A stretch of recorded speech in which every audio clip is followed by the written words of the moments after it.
It is the trends, Neil Atkinson with Josh Williams to go through, whether we like it or not. Liverpool 1, Manchester United 2. There's a lot to get into across the course of the game, Josh. We've actually got the tactics board for a little bit of this to show Liverpool's patented 4-1-5 approach to football. You can see it there. There's 4, there's 1, there's 5. Firstly, were you surprised by the selection when the team dropped? No, I wasn't that surprised by it. I think but one thing I don't want him to do is start picking mad teams for no reason. Like, there's no logic behind it. Like, you're just picking teams for the sake of it and hoping that something changes. I think there's got to be thought behind your teams. And he goes with Bradley at right back. That goes back to elements of what we were doing last season. He puts Szoboszlai back as the 10. Again, you're going back to last season. I think he's desperately trying to play McAllister into form. And he benches Wirtz, benches Frimpong. So I think there was elements in there of being inspired by how we won the league and trying to go with that. But it doesn't help when you concede after 60 seconds. Well, that's what makes the game hard to talk about, I think, all the way through. It's the big problem is the conceding after 60 seconds. But you just said there he plays Szoboszlai in the 10, because that's what I thought when the team dropped. But that's not what it looked like in the match. You know, we've lined them up here genuinely. It seems like it's a bit of a joke. But there was a lot of the time that this was how Liverpool were playing. You know, it can seem a little bit unlikely. There's loads of screen grabs that people have been putting all over social media where Gravenberch is just basically all on his own in here. The full-backs are really close to the centre-backs. They're not really, first half, they're not really that interested in passing the halfway line, unless Liverpool pass the halfway line en masse. And McAllister in particular is playing all the way up here. Well, he's touched the ball 20 times, I think, or 20 passes or something, which is not like McAllister. And I've seen people saying he weren't shown for the ball and things like that. But I think this was a match-specific plan for Man United. Obviously, they play the back 5, and the way in which they help out Bruno and Casemiro usually is by wherever the ball is. De Ligt, it wasn't this game, will step out, or Shaw will step out sometimes. And I think Liverpool's intent was basically pin them back. So McAllister stands on De Ligt. Isak, this was weirdly standing on Shaw, and you had Szoboszlai a little bit detached from Maguire, who can't step out because he's the central guy. So they were a little bit pinned. So I think that was the intention. But what that then does is shines a hell of a light on these guys to then get the ball to these guys. And I think we have had problems all season when it comes to progression, because we've lost Trent. Robbo was a good progressor as well. Then you've got Kirk, who's a bit more of a carrier for me. And even Gravenberch. I view Gravenberch as a bit of a carrier, as opposed to like a metronome, you know what I mean? Well, I think it's very interesting, because I think you end up in this situation where to all these lads, as you referred to them there, people getting frustrated with Kirkes in the ground, and I understand why, and that he almost comes over as a bit of a frustrating footballer. But he's here, and Buemo's there, and he's got no pass. Other than back to Virgil, if you know what I mean. If Gakpo shows for him up here, then that can work possibly. But what he wants is to pass to his midfielder, who's just inside, but that plays all the way up here. Do what you're describing, which is pinning. And also I think they thought they could break United's line. And they could have done, there's more than enough evidence in the game to say that United's line was really vulnerable to Liverpool looking to get in behind. But this is where the selection, to me, if the approach makes sense, the selection doesn't. And if the approach doesn't make sense, the selection can. Do you know what I mean? Yeah. Because if you're playing here, well, that's literally where Florian Wirtz does all of his business, playing for Leverkusen. Yeah, I would have absolutely done Wirtz there. I think it was a role perfect for Wirtz, really. I think one bit of sympathy I do have is this kind of as a tactic for Man United does kind of make sense. I think the problem that you've got is the players in your squad, especially these guys in deeper areas. Like, your fullbacks kind of demand the ability to advance into the final third, and if you're doing that, usually then the midfielders will go the other way and will cover for them and that. But if you're playing with high midfielders and the fullbacks that you are sitting deep asking to build the game is a Kirkes who does his best work there, getting to the byline and all that, then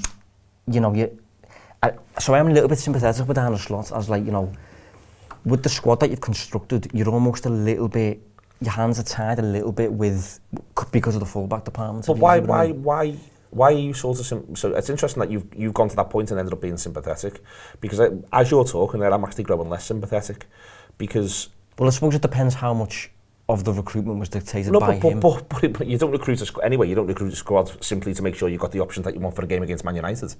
You recruit a squad for a variety of things, but also isn't the aim therefore to make the game as straightforward as possible for at least some of these lads. Because I don't quite know who this makes the game more straightforward for Liverpool. We've just said it doesn't suit either of the full-backs. At the minute, and maybe in general, it doesn't suit Konate, although it is a shame because he plays a great ball at 1.3 for Isak in there. I don't know if Gravenberch wants to be in here all the way on his own. I certainly don't think Alexis McAllister wants to be there. I'm not quite sure where he wants to be at the minute, but I just don't think it's here by any stretch of the imagination.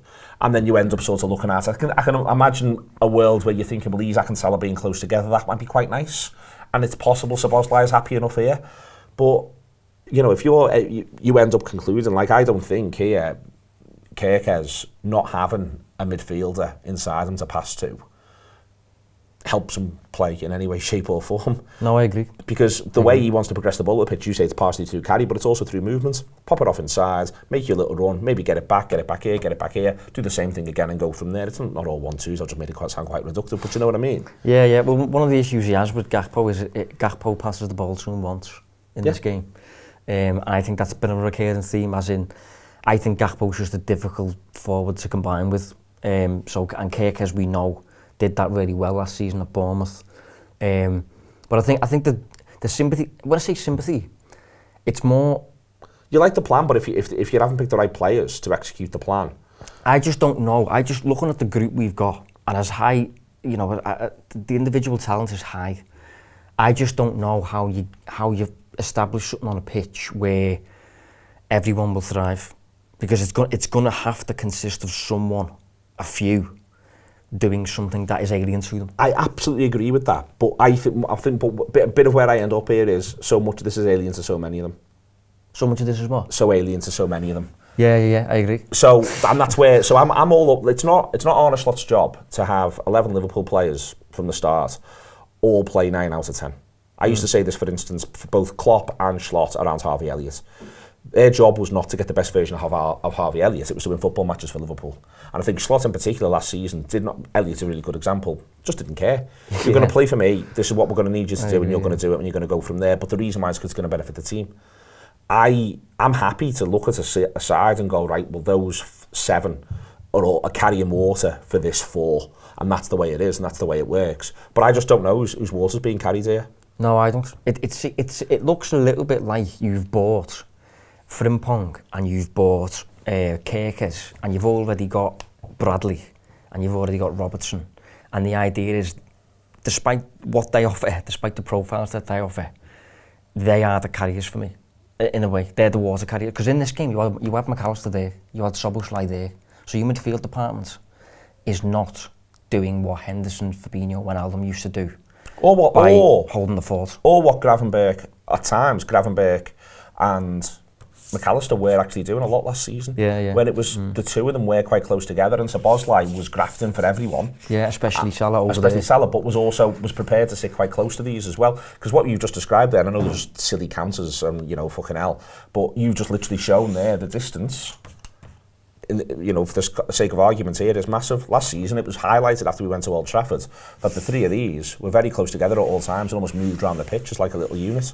Whereas this was not moving like a little unit. This was, you're all the way up there, especially when we've got the ball, you're all the way up there and he's back here. Yeah, I just think the way in which we played in this game and for a lot of the season, it maybe would have made a bit more sense for Liverpool to basically have like a full-back pairing of like Guardiola and Timber, as opposed to the players that we went and bought. Maybe Slot is obsessed over the idea of a low block, facing a low block. He wants constant threat from everywhere, he wants overlaps, he wants underlaps. Frimpong and Kerkez offer that. But a lot of the time, it's not, there's no connection there, and you've got square pegs, round holes, classic line, but there's a bit of that in there. Yeah, I think there is, but I think what I'm trying to drive at here is, when you say square pegs, round holes, we act as though there isn't a person who's responsible for shaping the hole. The Slot's holes. The Slot's holes. Someone else is buying the pegs in your world of the suits. They're pegs. Slot's holes. Right. And he makes this decision, and then afterwards me and you go with square pegs, round holes, and then there can be a bit of chat about recruitment, and I'm happy to have that because I think it's an interesting issue at the moment. But a peg that was provided, as you've said, suits this hole here, and it's not Alexis McAllister, it is Florian Wirtz. Yeah, but even Joe Gomez might suit this hole a bit better than Conor Bradley does at the moment, for instance, but he doesn't want to pick Joe Gomez. And we also understand why. But again, if we're saying, well, it's an important one-off game against Manchester United and this is how I want to play, well then, unless he's got some sort of plan to play Gomez in Frankfurt and he wants to save his legs, which I don't think is the case or was the case, then, well, is Joe Gomez a better peg? Does Joe Gomez fit the hole better? Whilst acknowledging it's not like the holes are the same holes every game or every week or every season, if you know what I mean. Yeah. No, I think you can make an argument there for Wirtz to be a better peg to use there. I agree with you, and I think Gomez you could argue as well. I just mean generally as the season as a whole, I don't think he's got pegs that are complementary. I don't think he's got like a half-finished squad in a weird sort of way. I think there's something in that. I think that there's still bits, and I expect Liverpool to be active in the next couple of windows. So I think there's something in the idea of there's still a little bit more to do in terms of polishing the squad into where he wants it. But again, he gets to decide game by game what shape the hole is. But he can only use the players he's got though. And a lot of the players he's got, the large majority of them are very offensive, like to be ahead of the ball. You know, if you ask them to form part of a safety net, they just look, it's alien to them, it's uncomfortable for them. So that's what I'm focusing on, and I'm wondering just how much of that is his fault versus the suits above him, or you know, have the overestimated maybe Kirkes' ability to be a defensive sitting player like Robertson sat last season, did okay. Can Kirkes do it to the same level? Maybe they've been a bit surprised by it. Have they since looked at Frimpong since he's come in and realised, you know what, maybe he is a bit more of a forward than a right back, because he doesn't seem to play him there. Last night, literally, Frimpong finishes the game as a forward, and you've got Szoboszlai as your right back. So there's a lot of things going on in there, like, and I wonder how much of it is a surprise to what they expected would happen. I think one of the things, if you want to almost do like the season post-mortem, we'll get into the stats on this game a little bit in a second, but I think one of the issues that he's had, I've seen teams play each other out of form down the years, Liverpool teams, other teams, you know, where one thing's a problem and you're trying to fix that one thing, and then suddenly you've got three things that are a problem. I don't know if you've ever watched Father Ted, but tapping the car with the hammer, and suddenly everything moves itself out of shape. And that's sort of where you end up, because you're trying to fix stuff. And the players are also conscious that you're trying to fix stuff, so they start being overeager in certain areas, e.g. Virgil going into the back of McAllister because he wants to be aggressive, and he's worried about that. What I think, though, about that is, that's where, as a manager, you've got to work out what it is you are trying to fix and why, and not just end up in a situation where everyone's sort of playing themselves out of form, and then we end up in a situation where we're going, oh, well, it's just all far too hard for them. I don't think it is far too hard. I think there's partnerships that are beginning to see. I thought Wirtz and Jones looked like a partnership on the pitch. You know, I'm not, in an Arne Slot's way, I'm not interested in excuses. At this point, Liverpool have got to play a game on Wednesday night against Frankfurt, and they've got to look like a football team. They've got to look a little bit coherent. And I also think that they did some good work in pre-season that I think they just now appear to have moved quite far away from, because I think that they're trying to solve a couple of problems around personnel, and I think those problems massively come back to that everyone started the season in really different places on fitness. Yeah. And I think McAllister's the shining example of that, but there's been trying to play Isak into fitness. There's been issues in the middle of the park with a couple of them, Jones being one where maybe he's just had a couple of little niggles that he could have done without. Both Frimpong and Bradley have had an injury. You know, I think that there's been just this little tension in terms of, I don't think Robertson's looked fully fit at times whilst he's been playing. Maybe there's something there that we don't know about, which is maybe why we've seen maybe a bit more Kirkes than he might have imagined. Obviously Alisson's now out, but he likes an autumn injury. I feel as though fitness, he's been trying to manage that, and in trying to solve that problem of playing certain people into form, getting certain people used to a system, certain people not getting a pre-season with the group. Isak covers a couple of these bases. I think they've ended up disjointing a lot of other things when they actually, I think, did some good work in pre-season and looked like they were developing a pattern of play that certainly made more sense to me, and that I felt like I could visualise a little bit more than what we've ended up seeing last few games. Yeah, I think you've also got the problem of Slot now has a lot of his players, and when that happens, like for example, you've just used Elliott as an example, and Nunes is another one. Slot quite clearly had no interest in taking care of them as individuals, if you get what I mean, because they weren't his players, they weren't his signings. So you've just pointed out there that on the right side, Gomez could be a potential solution. but you've bought Frimpong. Well, a potential solution for this. Yeah, for this game, yeah. For this game. But what I'm saying is, across the board, I think Slaughter's feeling an onus to get the most out of the lads he's bought. But I'm just thinking, if you line them all up, the new faces, and you line them up next to who you would deem to be the key players, like Mach, Salah, Virgil, how the world in which you get the best out of them all looks really ambiguous to me, and how that's going to happen. But I think he feels pressure to.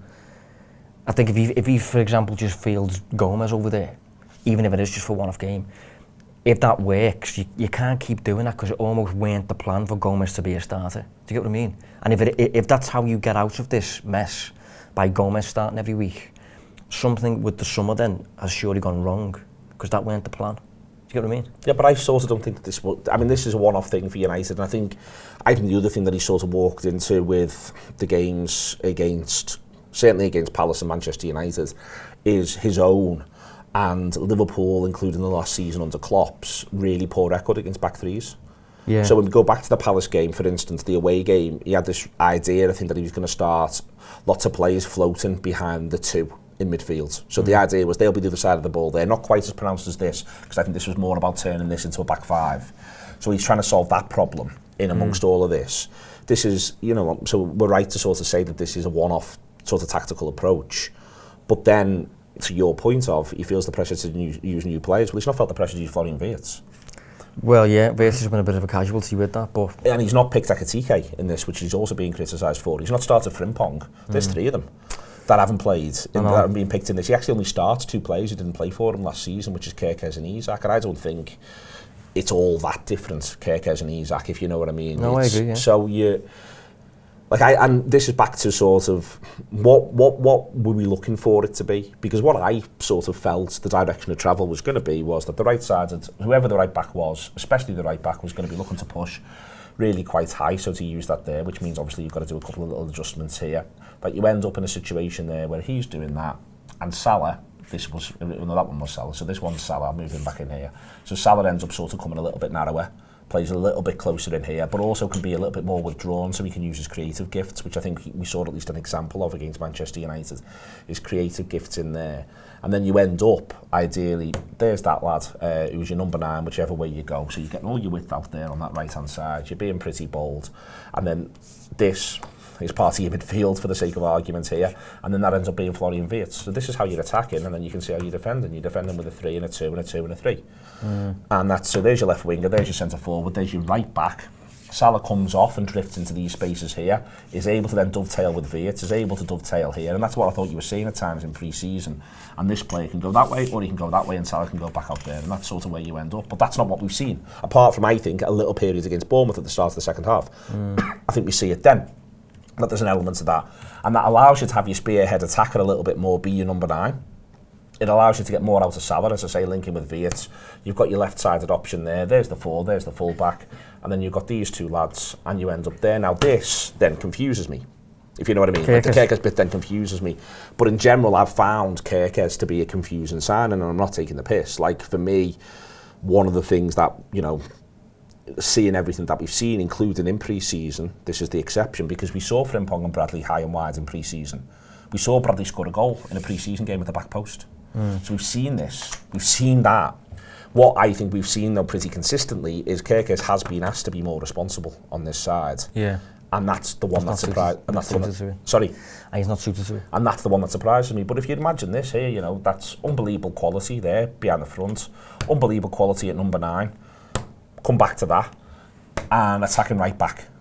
Because he's the oddest footballer on the planet. Attacking right back. Yes, in there, you can get up and down, and then you're backing Konate to be the best version of Konate, which admittedly, again, I'll grant you he hasn't been, and maybe that's been in the manager's mind why we haven't seen a bit more of this. And also, I'll say again, Bradley and Frimpong were both injured for an extended period, so that's maybe also why.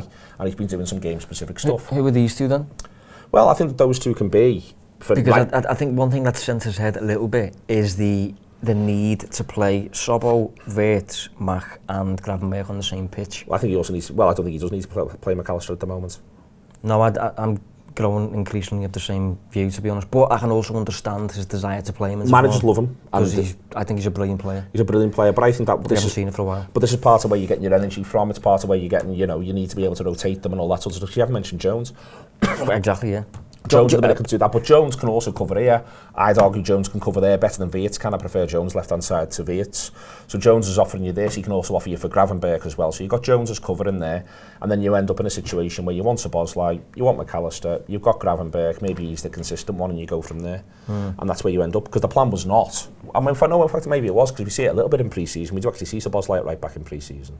Yeah, we did see it once, yeah. So it's worth sort of pointing that out. But I think that anyway, this was a bit closer to what you saw in pre-season, and I thought this was the direction of travel. This is Wirtz in the area where he wants to be. It might be that Salah would rather be wider, but I think you've seen through, a lot of careers, people then do just sort of drift inside, and this helps create the sort of the buffer and the boundaries around helping Salah on the defensive end. Do you think it's potentially gone out the window if that was the plan, just because of how much we were giving up in the first few weeks, and against like AC Milan, against Palace? That you're mentioning pre-season, that was pre-season, yep. And we were giving away a fair few breaks. I was talking a lot about West defence at the time, and Liverpool's safety net being a little bit off. Maybe he's looked to tackle that, but I think the problem is he goes to Newcastle without a right back, and Szoboszlai therefore gets pressed into service, and then he's got to deal with Arsenal. Again, I think broadly without a right back. I think Bradley might have been on the bench, but he doesn't feel like he's got a right back for that either, so he can't do that. And then he's in the maelstrom of games. I think that I thought this would be the start of a reset, and he's gone instead with this really specific, to go back to it, this really specific Manchester United-based formation that we're talking about, which is effectively this. When I thought he'd reset a little bit, but surely he's not playing this week in, week out. As you said, that's a Man United specific plan, and it's all right to have specific plans from time to time, but that then, at the moment when if the specific plan to beat United is this shape, then surely you'll play Wirtz ahead of McAllister. Yeah, I agree. Maybe he was a little bit... I mean, he had a very specific shape to face Palace. I thought that was very interesting, where Wirtz on paper starts over here. But goes dead narrow, yeah. Yeah, but goes very, very narrow. And it was a disaster. He burns it at half-time. So I think there's an element in there of Slot, not being at his best, maybe. But I still think, generally speaking, I would point at the makeup and the consistency of the squad, the composition of the squad, as opposed to... Slot hasn't suddenly lost his ability to use ingredients really well. I don't think that's the argument really. I think at the minute I think he's trying to do. I think he's got. Last season he had one project, which was win Liverpool the league. I think one of the problems he's got at the minute, I think this is what you mean when you're saying he's got that list of players and he wants to find a way to get them on the pitch and get the best out of them. Yeah, I think one of the problems he has is he currently has too many projects. And some of those projects that the club has opted into by virtue of the recruitment, and some of those projects are being foisted upon them. One of the reasons why, A, I would not have picked McAllister, and B, I would not pick McAllister for a game that matters again now until the other side of the November international break, unless injury dictates, is he doesn't need Project McAllister. He's already got enough projects. Tell me about it.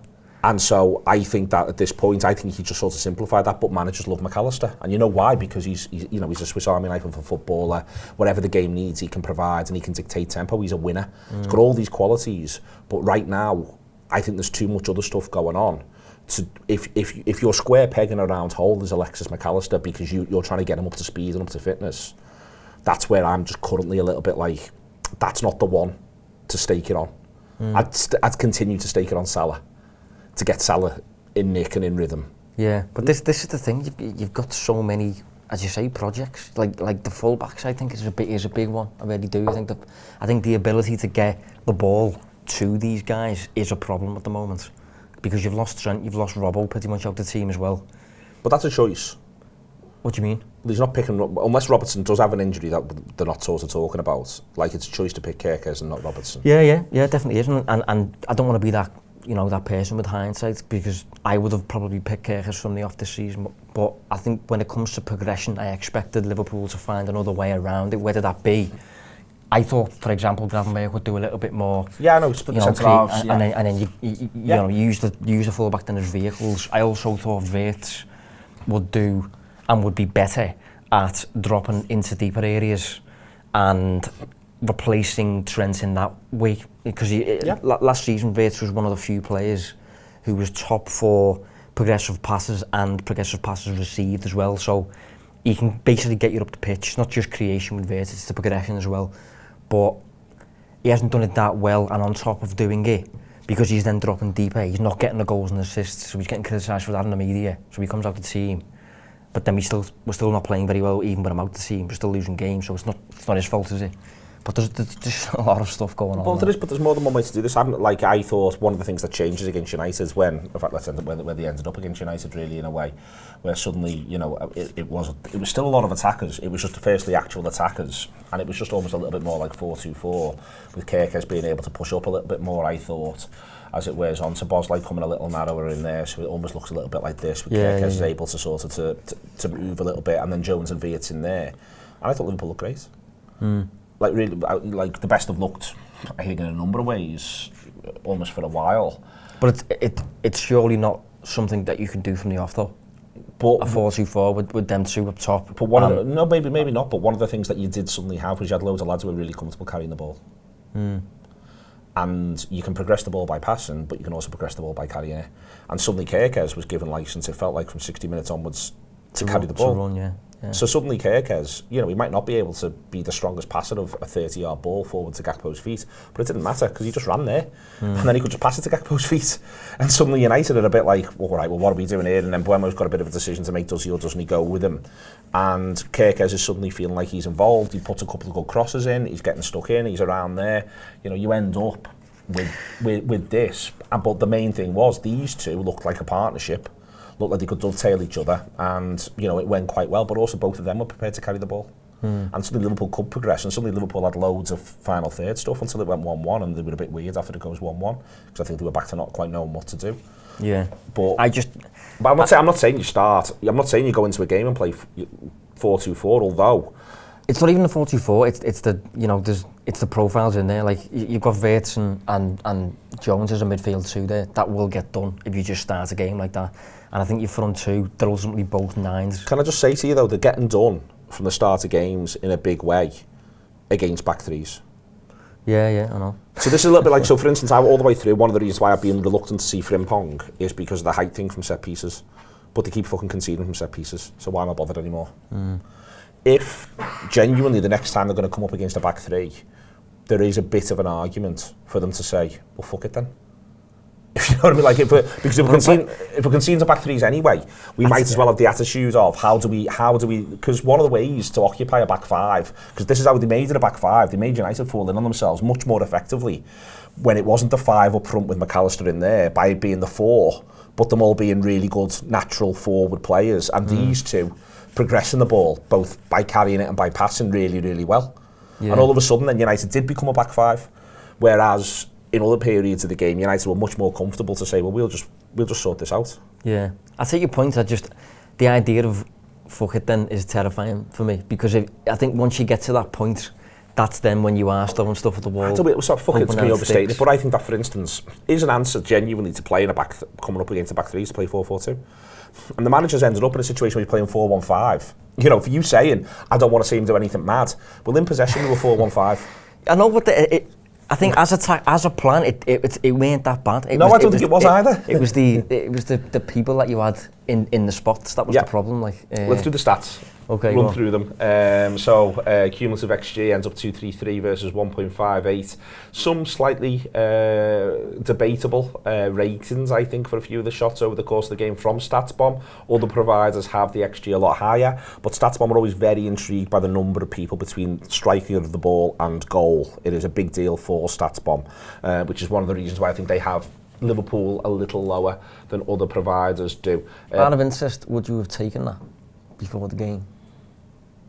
No, I don't think it would actually. No, I think we'll give up. Well, it's a bit too much of a lottery, so this ends up having the StatsBomb top left graph as 56% Liverpool, 24% draw away, 20%.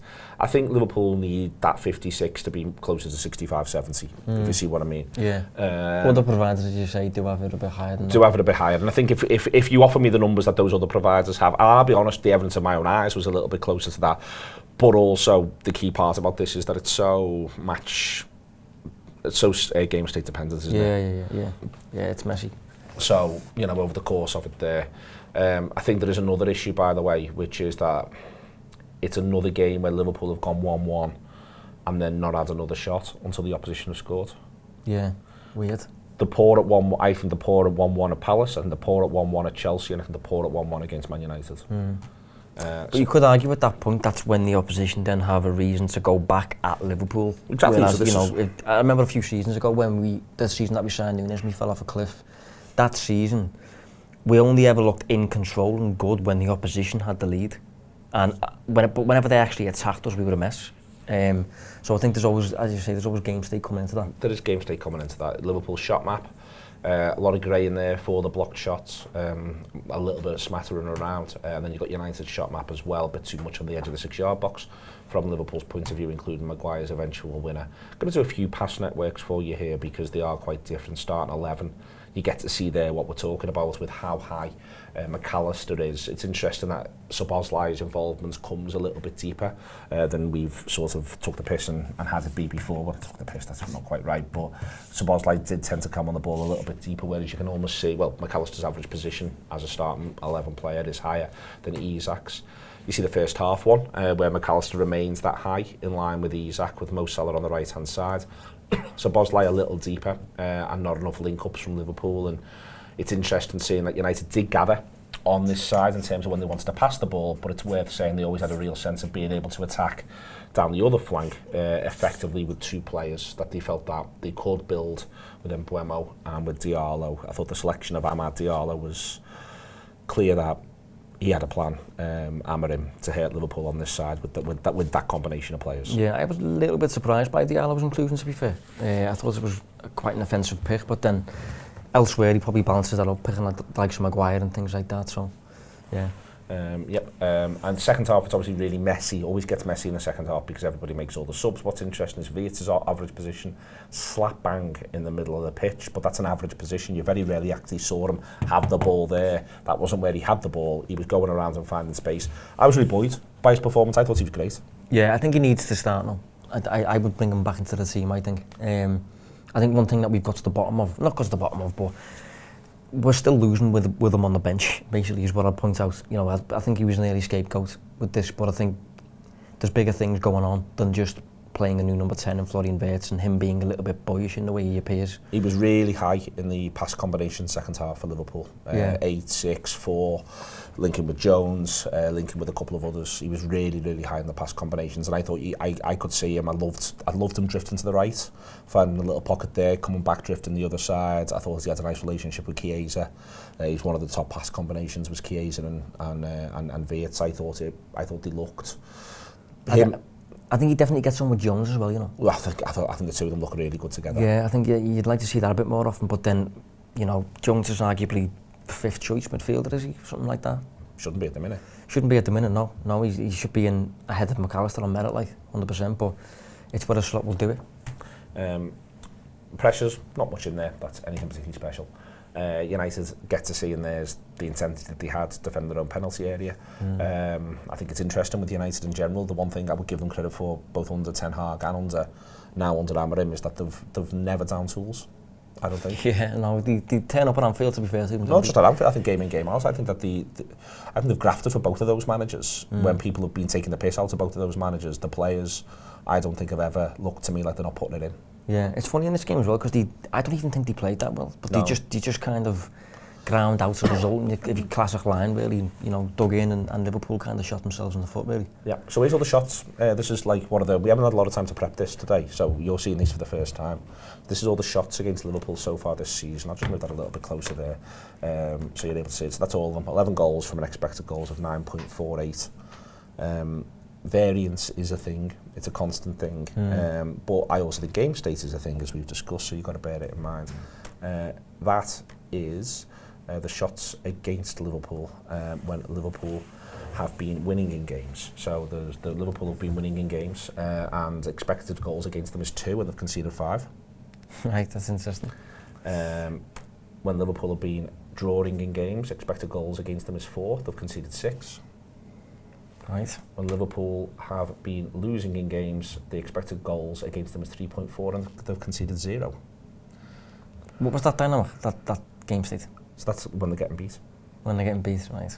We haven't lost a game by more than 1 goal. No. So at no point have we actually conceded when we've been behind in a game. But what that is doing at the minute is because Liverpool in general are having hard lines on the XG, not by much. 9.48 to 11 is perfectly reasonable, but 2 to 5 is a bit stern. 4 to 6, teeny bit stern. And Liverpool are getting away with murder when they're getting beat. Yeah, I mean, you would usually expect Liverpool to be putting them away, you know, at one end and conceding less at the other end, considering they've got top forwards and a top goalkeeper, but it's not really happening so far. You would, but the other thing is, that, and there is, as I say, this is why the variance I think is interesting, whether or not it's something that's psychologically inside. What you normally see is sides when the winning games finish better. Yeah. And it's been the inverse for Liverpool. Sides have been finishing better, taking opportunities better when they've been behind. Yeah. Or when they've been level. And normally that's not the way football works. That said, of my 3.48 there of shots against Liverpool, there's an enormous piece of variance in there, which is solely Crystal Palace, because they're 2.1 of that. Right. So if we remember that Crystal Palace are 2.1 of that, then it does obviously explain things a little bit. You've got to bear that in mind. Oh my God, I haven't edited this or cropped it in a sensible way. I'll do that in a minute.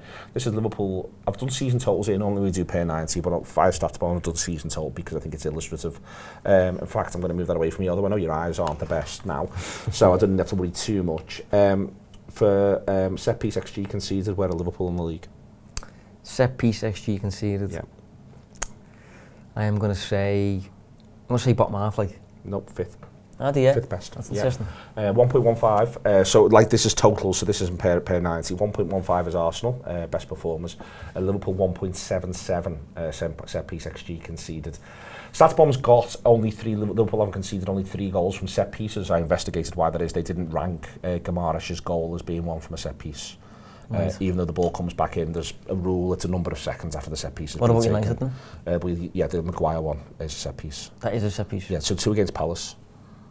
But the Maguire one comes back in a similar way, doesn't it? But I think it'll literally be whether or not it was, if the rule, I can't quite remember what the definition is, but if it's 8 seconds, it might have been that the Maguire one's inside 8 seconds. Yeah. I think it's 10 seconds actually, so the Gamarish one is it might be 12 seconds, and the Maguire one might be 9.3, if you know what I mean. But Liverpool, so it's down, they've got them down as having conceded 3 from set pieces off an XG of 1.77, having scored 1 from set pieces off an XG of 2.28, the one being? In the Premier League? Yeah. So Bosley. Obviously, of course, yeah. It's a free kick. It counts, and when you're doing set pieces, you get everything. Arsenal have scored 8 so far in 8 games from set pieces off an XG of 4.84 created so far this season. Last season, where were Liverpool? Where were Liverpool in the XG conceded chart over the course of the season? XG total? Conceded. No, from set pieces. Set piece from XG, set pieces. Second? Yes, behind Manchester City. Yeah. Over the course of last season, they conceded 8 goals from set pieces from 6.74. The point being is that our current status of 1.77, if you actually extrapolate it out over the course of the season, Liverpool are performing markedly worse than they did last season.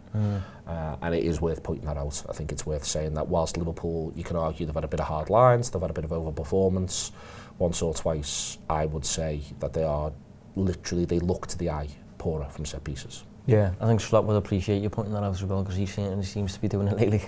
In every occasion, mate, he's keen to point it out, isn't he? Yeah, last season Liverpool neutral off set piece goals. They score 8 and concede 8 over the course of the campaign so far. They scored 1, as I said before. There's a Bosley one, and they've conceded 3. I'd argue it's 4. I will class the Gamarish one in there, but that's what you want to be over the course of the campaign as a minimum, is being neutral off the back of them. Best performer last season in terms of set piece actual goals, not expected, net was Nottingham Forest, who scored 16 and conceded 8 over the course of the season. Worst performers were Wolverhampton Wanderers, he says quickly. No, it wasn't, it was Ipswich Town. Scored 5 and conceded 13. Or maybe Southampton, but they've got relegated, so we're not bothered. That's been us. How are you feeling? I'm worried about you. I'm worried that everything that you hold dear is being challenged and questioned. No, it's not that. It's I think in certain situations it's been foreseeable. That's the problem. I think sometimes you can forecast like little issues, but you have faith that they know what they're doing and they'll see it clearer than I will. Definitely. They're in the We're just wasting our time. Probably. But so far, it's the obvious concerns are bearing fruit, which I don't like. I'm not concerned long term, weirdly, but short term. Like I did my pod earlier today, and I said I would, if you offered me fourth now, I would take it. I don't know if you're that bad. That's exceptionally dark. No. You know? No, I wouldn't. That's not at all where my head's at the minute. You think we're still in the race? Of course, for the league? Of course we're in the race. The issue is that you can't. My worry with Arsenal is that you don't want to give them a gap, and obviously this weekend's result gives them a gap, because I think that the way they play, I think they'll be good front runners. I think when they can accept from time to time, today we're just going to get a draw. Firstly, I think that'll make them likely to win, but also secondly, I think that they'll do well in that scenario. So I think that's my worry. All the way through, when the fixtures dropped, I was like be within 3 points by the November international break, and now it's 4. And obviously we've got City at the end of this run. But I think that there's enough talent there that if they can just keep themselves in and around, I'm not going to do the idea that it clicks and they've got to fight themselves out of this dark place. But I think that they've got the ability to find their way through. So I'm not like you. I'm not concerned long term, but my long term almost like just takes me to February. I'm not concerned long term. That's what I'm hanging my hat on. I'm hanging my hat on the ability of the team. You know, on an individual level, you've got stars everywhere. You've got gold dust everywhere. It's just getting them to work as a unit is proven to be difficult, and the way home I don't think is clear, and the Premier League is very unforgiving. So as soon as someone smells blood, they will go for you. They'll find out your weakness. They'll keep exploiting it. So yeah, I don't want to get carried away. Maybe I do. You know, this recording are quite fresh at the moment, but I think as it stands for me, I feel like we're in more of a scrap for Champions League than the title. But remains to be seen. Like, we've got Brentford next, doesn't bode well for set pieces. No, I think that this is one of the things that you've got to sort of reckon with, and this is back to I think it eases the other side of the international break. I think in every sense the schedule's kinder to Liverpool the other side of the international break. I think who you play when in Europe has an impact. Like for instance, getting 3 away games in a week. Well, for instance, the run back after the international break, albeit now with possibly fucking Sean Dyche in charge, has Nottingham Forest at home, followed by PSV at home, followed by West Ham away, followed by Sunderland at home. You know, that's as kind a run as you could ever ask for across Premier League in Europe, and it remains that kind. Liverpool's Christmas fixtures, you know, Wolves at home, Leeds at home. You can't ask for any more than that. No. And so I think it's worth bearing that in mind at the moment, where obviously things feel a bit trappy and a bit horrible. Is it will ease. The key thing is for Liverpool to be able to make a bit of hay when that happens. Yeah, I hope you're right. I would much rather prefer to be in that world than fighting for fourth. But I think there's also simultaneously. I think also the other thing I think will happen is that I think if Liverpool, I just sort of think Liverpool get to 80 points, one way or another. If you know what I mean, Liverpool just get to 80 points, but it's possible that you need 92. Yeah. And if that's the way in which it is, that's the way in which it is. But yeah, I'd be surprised. I would genuinely be surprised if Liverpool got fewer than 80. Okay, I'd take that. Like. Josh Williams has taken my 80. I've promised him now. See you later on.